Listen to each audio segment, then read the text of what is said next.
ஆனா எனக்கு ஒண்ணு மட்டும் சுத்தமா புரியல. உனக்கு எப்படி குஷினாவை கொல்ல மனசு வந்தது ஓபிட்டோ? எப்போ நீங்க அதை பத்தி பேசுறதுனால ஒரு பிரயோஜனமும் இல்ல.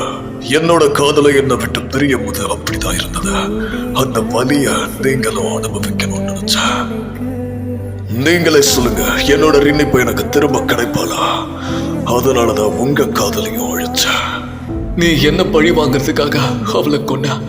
ஆனா அவ பையனா நினைச்சா. உனக்கு இருந்த ஒரே ஒரு அம்மாவையும் நீயே கொன்னுட்டிய ஓபிட்டோ.